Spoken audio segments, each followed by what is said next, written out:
So today on Project Shop, we're gonna have a little weekend scrap marathon. Now, most of what we're gonna be processing over the weekend here is stuff that's been in the shop that I need to get out of here. Like these big old nuggets of copper. We're gonna figure out a way of recovering the copper from here and all these pieces. That one's gonna be easy. We'll just cut that and then either cut it or we can send that little nugget through this machine. This machine does great for these little nuggets. And then some of this other stuff is going to be more involved. That's like a big piece of 600 or something.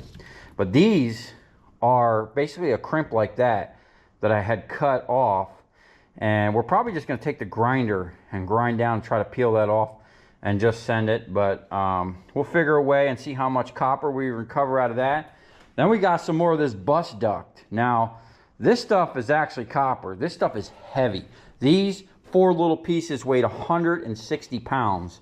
And this stuff, as you can see right here, had a catastrophic failure. And the guy told me what failed, well, I don't know what originally failed, but the breaker failed to trip. And that's what happens when your breaker fails to trip. That was probably a massive explosion. Pretty dangerous stuff, man. I'm pretty sure you wouldn't want to be around that when that thing went off. And there was some kind of arcing and sparking going on with this one. All kinds of stuff. But these things are super heavy. But I'm pretty curious to see what we'll get out of this compared to all that aluminum stuff, which didn't weigh much at all. Now, all of this looks like it's going to be non-ferrous, like all aluminum, maybe a little bit of fiberglass here. So we should do pretty good.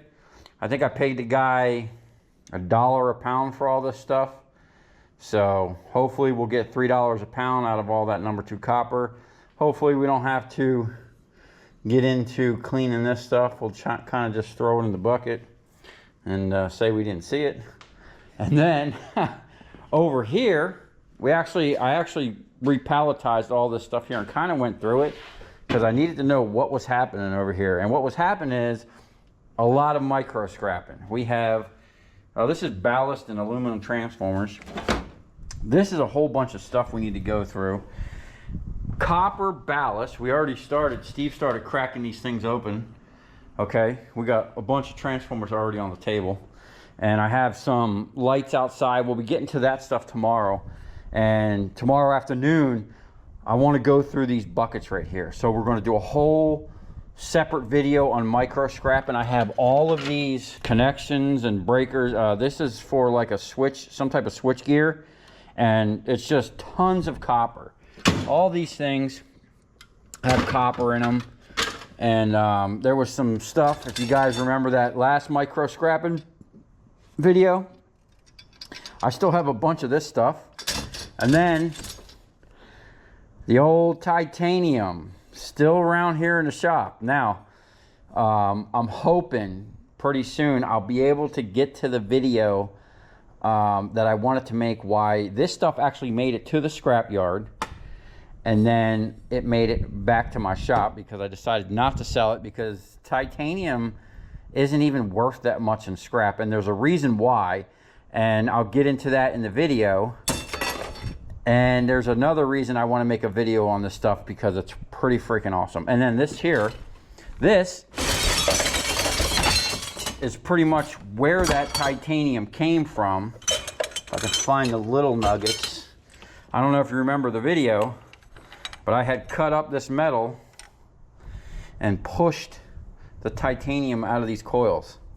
So we'll cut this up, see if we can't recover some more of it, add to what we're going to do here in the future. But these buckets are super heavy. And remember these? Some old, that might even be extruded. I don't know. I don't remember what I got for them. But I got more of this stuff. There's just tons of scrap that needs to get out of the way. All this stuff's got to go. And we're going to start over here today.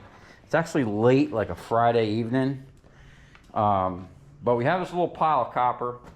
We're going to go ahead and strip most of it, maybe all of it. I don't know. There's a couple little nuggets in there, but we want to get some copper in a bucket tonight, Friday night. And then Saturday and Sunday, we're just going to see what we can get out of here recover as much from here. I got more transformers out there. I have AC stuff on the other side I need to get out. That AC stuff right there. So we're gonna see how much we can clean the shop up this weekend. And hopefully be able to get to that door, open it up, and pull in what's on the other side of it. So hopefully we'll get to that as well. It's a lot going on, and hopefully we'll make some money at the same time. So we're gonna get the machine set up over here and just start shredding this wire.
cut it right in half. Okay. Wait. Okay.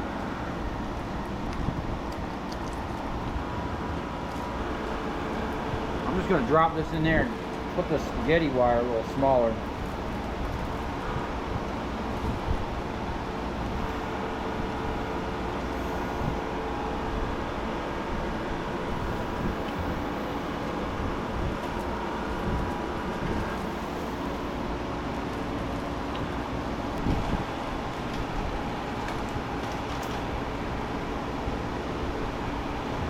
I think something's going on with this twist action. Look at this.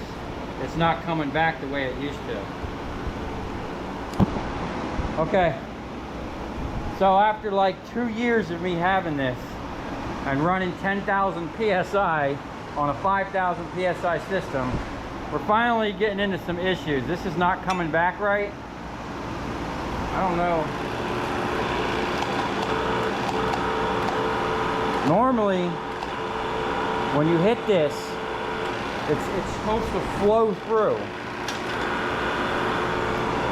So you can actually operate this two ways. You can turn that valve one way, and then you can use the foot pedal to operate it back and forth, which I actually want to put a switch on here to do that, and just leave that locked open. Or you put the foot pedal one way so it's putting pressure to one side and returning. The problem is, something's sticking in here. I haven't used this in a little while. Seems like it's working now, but that thing was just sticking. All right, come on, make your cut.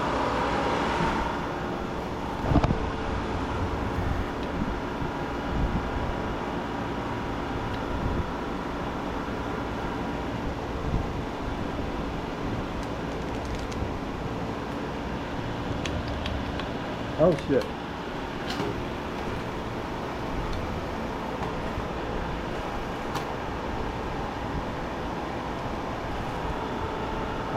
I'll get the rest of them. Something's happening to it. I'll get the rest of them by hand.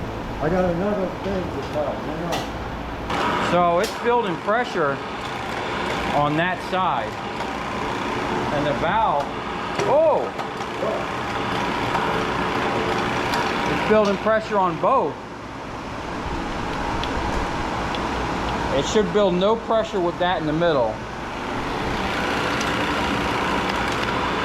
And it's building pressure.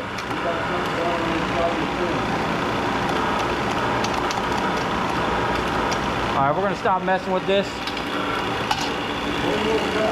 No, man.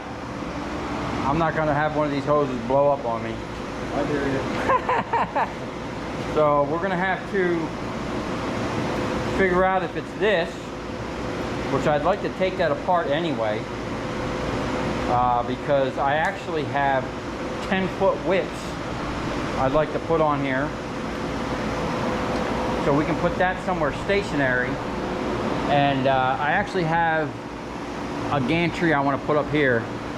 That way this could just be permanently mounted up here somewhere, and I don't have to have this setup always in the way in the shop. So okay, unfortunately the jaw's down. Oh, you know what, dude, we can test this with the other jaw and see if it's that or that. So let me get the other one out real quick, which is actually right here.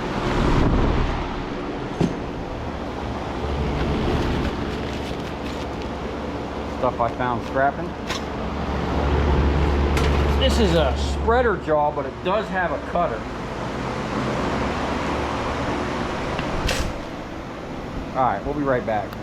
Okay, we got the spreader jaw hooked up, and we'll be able to easily tell whether it's the actual pump malfunctioning. Oh! Yeah, I think it's the pump. Look at that.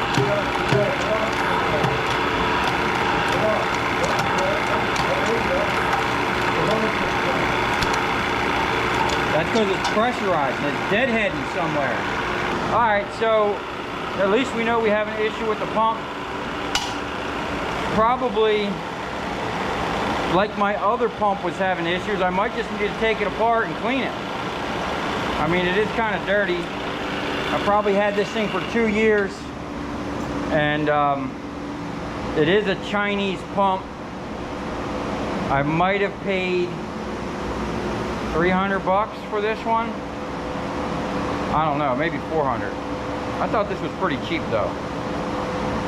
I think this one was like 3 something, and that single acting one was 2 something.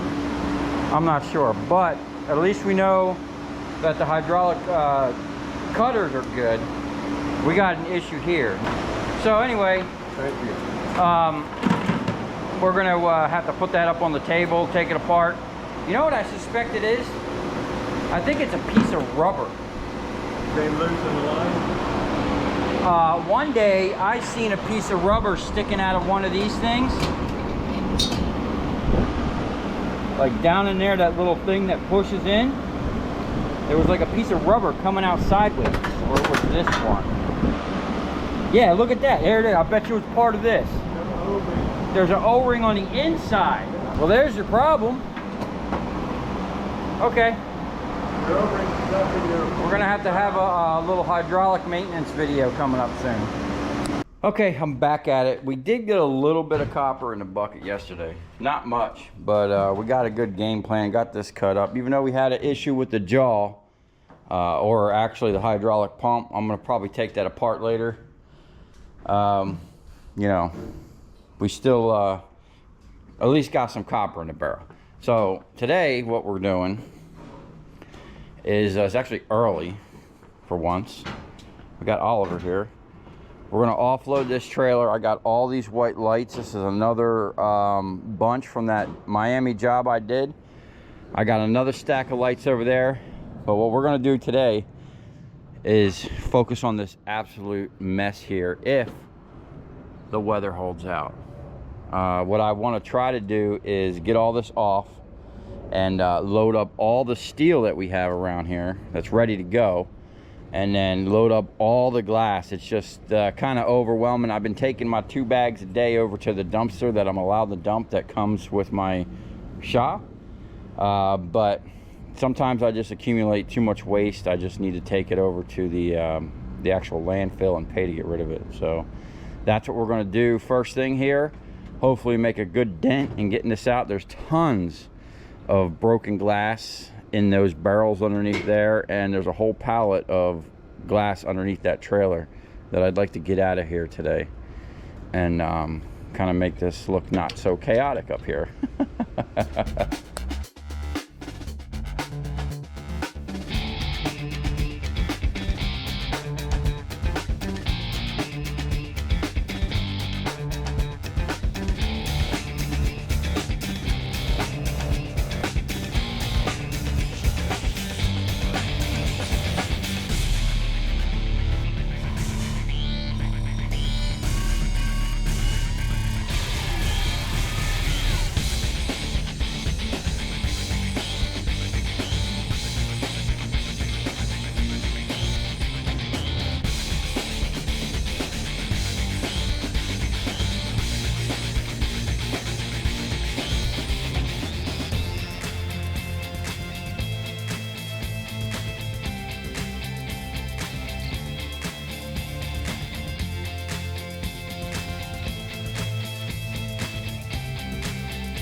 Okay, so now we're going to put this thing to use, see if it's actually going to do its thing. Here, grab this and bring it over here.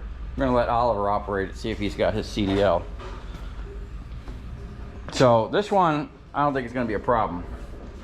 This one here, this one looks heavy. Get it from maybe that angle up there. Yeah, turn it. Yeah, drive it in. Make sure we're not pinching cords. So before, I'd have to muscle that out. Here, push this down. and pump it up. And keep pushing forward while you're pumping it. Yeah, I'd have to muscle this out from underneath of there. And there you go. Nice. That's what I'm talking about. The Backsaver 5000. Go ahead and pull that out. Oh, yeah, sorry. There we go. How's that roll? Nice and easy? Yeah. Like butter. Nice. Best $75 I ever spent. Well, maybe not, but close. That thing's doing a great job. Wait a barrel clamp. Oh no, we got rain. Shit. Okay. I put a hole in the freaking side of my GoPro, so it's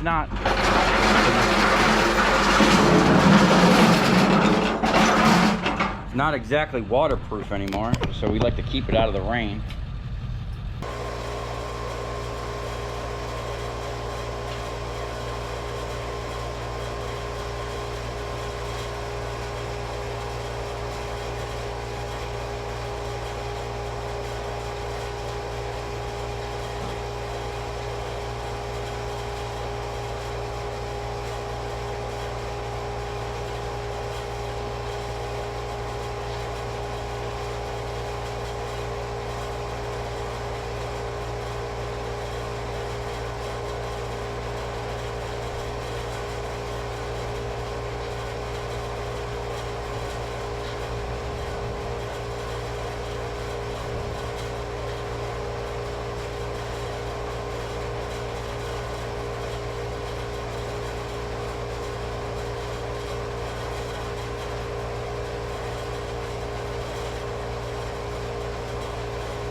Okay, so this next one is going to be the real test. Oh, always got leaking air lines. I'm looking for a 7.5 horsepower single phase motor for my Ingersoll Rand over there. They ain't cheap. Now this one here, I might have to kind of pull away so that thing can get in here. I don't know, let's see. See if you can't, well, let me just, there we go. I think you would get it with that.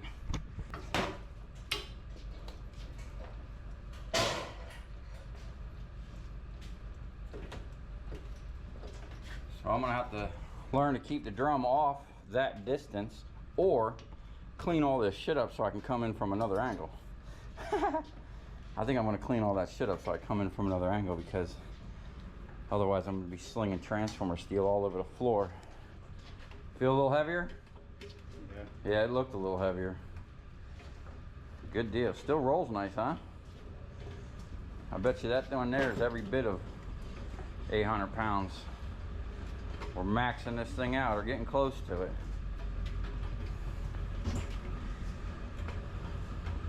I think the weakest link on this thing is the plastic wheels this thing has. Oh! All right, come on, reset it. So that's the, no, pull the handle, pull the handle. Let it go down. Yeah, down, there you go. Go ahead, crank up on it. Yeah, make sure you're pushed into it. Still better than doing it the other way. Now this one's gonna be sketchy because this ain't got much of a lip to grab onto with the barrel clamp. Now this clamp, it's a Weisco Industries. It's rated for 1,000 pounds with a plastic open top drum. So it does really good with the steel drums with the lips, but when there's not much of a lip, see how this is kind of out around? We might have to beat this thing into shape. All right, let's see what we got.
Okay, we're back at the shop now.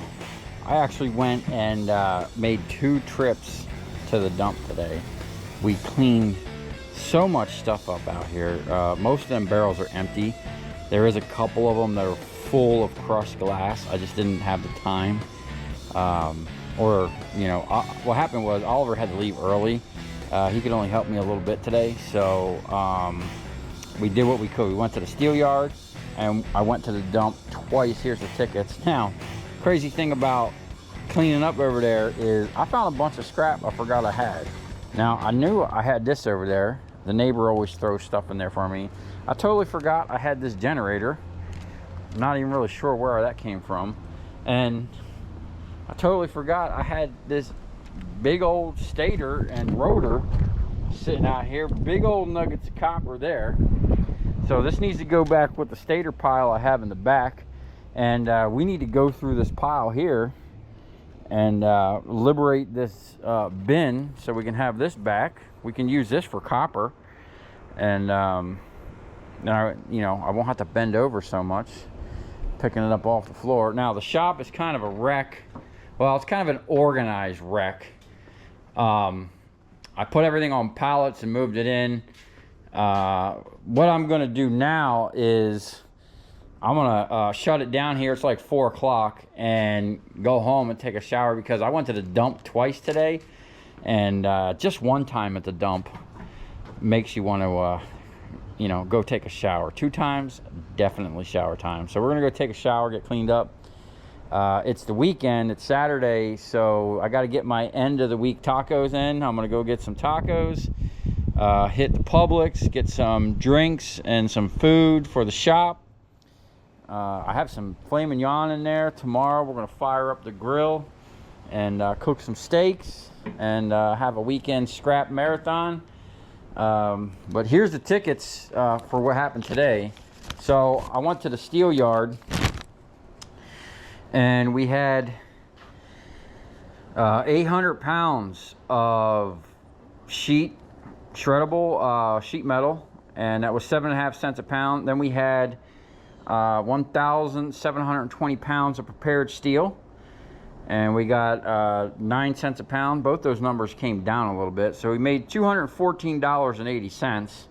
Now the first ticket when we went to the dump, now I get a lot of questions, what do I do with all my insulation and the glass? Okay, most of the time if I don't get a lot of it, I take it right to my dumpster over here. I'm allowed to dump 2 bags a day. You know, as long as I keep on top of it, I can keep the trash under control over here. I do kind of generate a lot of waste sometimes. Now, I had a slew of lights come through here and a bunch of other stuff and a bunch of pallets and all this crap. And since I was up in Orlando, the shit just piled up, man. I literally had a pallet of lights under, or lenses underneath that trailer, and a bunch of other stuff that was kind of hidden all up in there that I just, you know, couldn't get to. So there was no way I was putting that in the dumpster over here. It had to go to the dump. We came across the scale at 11,940 pounds, tare weight 10,280. So we had 1,660 pounds of garbage on the first one, which was some insulation, a lot of trash, capacitors, glass, tons of glass, pallet, literally like 2 pallets of glass. You know, that's where I guarantee about 1,500 pounds of that stuff was glass. Now, I told the guy going in there what I had, and you know, if I was supposed to take the glass somewhere else, he just told me take it to the top of the hill. You know, that's what they've been telling me for years. Take it to the top of the hill and dump it. You know, sometimes they'll have me go over to another spot and dump it where they basically just have you dump it at the bottom of the hill, and then they take a machine and load it into a dumpster and bring it to the top of the hill. So no matter what, all of that stuff goes to the top of the hill. You know what I'm saying? So it's crazy. So wow, $65 a ton. That went up. That used to be, man, I could have swore that was like 40 bucks a ton. $53.95. That's a lot. Normally when I go there, it's like 25 or 30 bucks. And I go there like maybe once a month if I get a big load. This was literally like 2 months worth of stuff. It might even been 3 months, I don't know. But there was there was glass stashed everywhere. And I still have, like, the first couple pallets there are pretty much empty. That last pallet has 2 full 55-gallon drums of crushed glass, where me and Steve, I forgot, I don't know what happened to the footage. I think I lost it, but we had literally a mountain of broken glass in here. We just piled all the glass, smashed it, and put it in a dumpster. So that second run was 1,240 pounds of mainly glass, and I got rid of some pallets and some other trash that was out here, and some plastic stuff, you know, big bulky stuff like that, like wood, pallets, any industrial waste like that, they don't like over in the dumpster over there. So we can't really piss them off. So that was $40.30.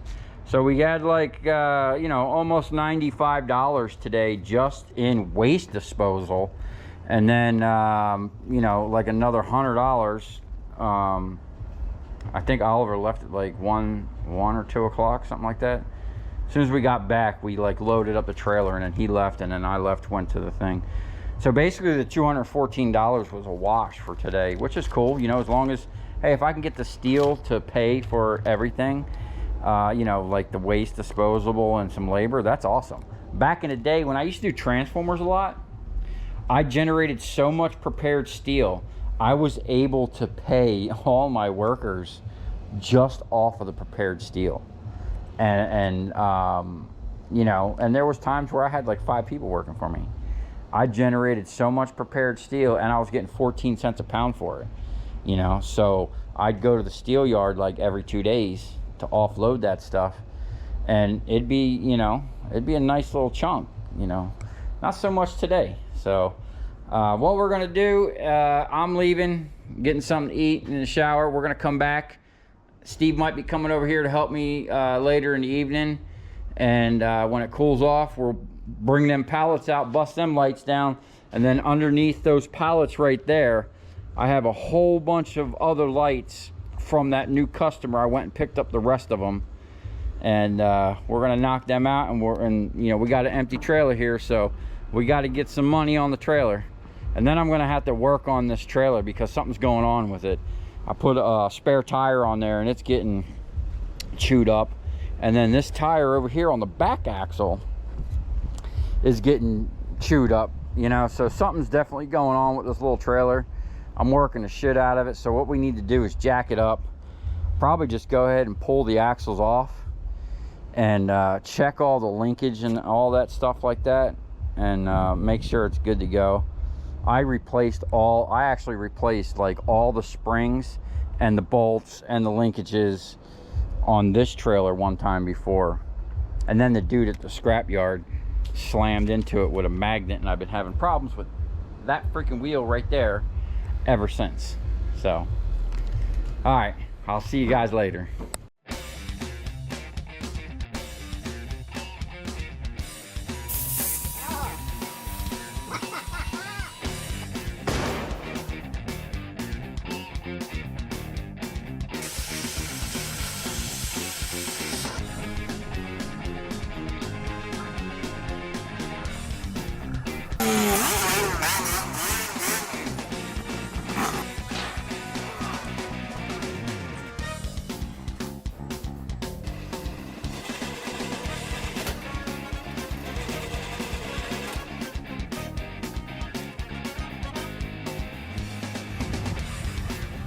I'll tell you where we're going, right to the scrap yard.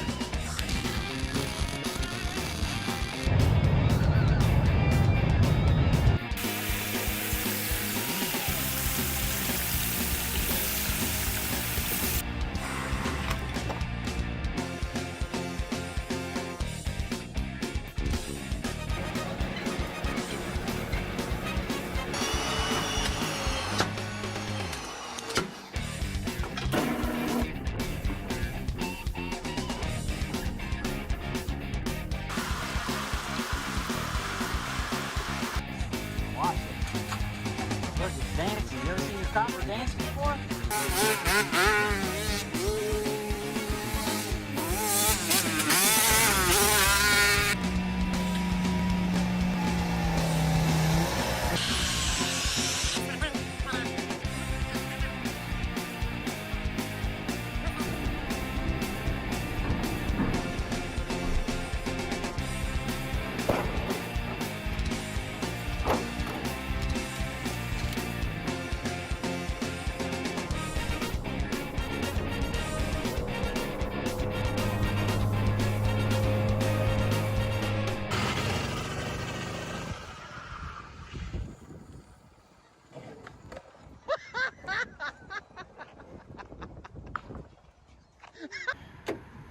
Well,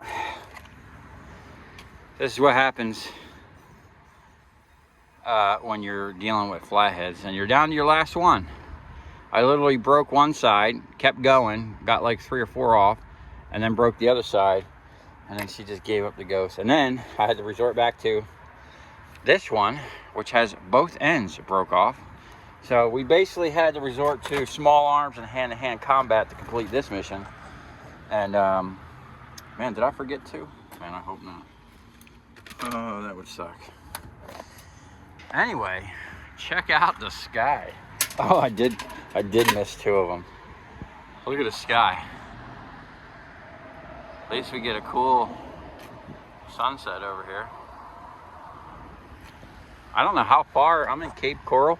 I came over the bridge, so I'm not really sure how far I am from the ocean, but. And then Steve cannibalized a bunch of other AC compressors we had around here, and he got it working. We had a problem with it kicking off, and he put a did you put a new coil on this?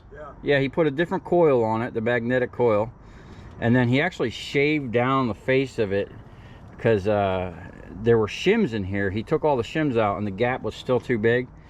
Now when we had it apart, I did notice it looked like the front seal was leaking. Steve says we can get a seal for it. We might try that route, but since this thing is probably the original one, and this thing just hit 200 and something thousand miles, you know, it might be time for a new one. But Let's say 300. 300? No, it's not that far, dude. She's still a baby.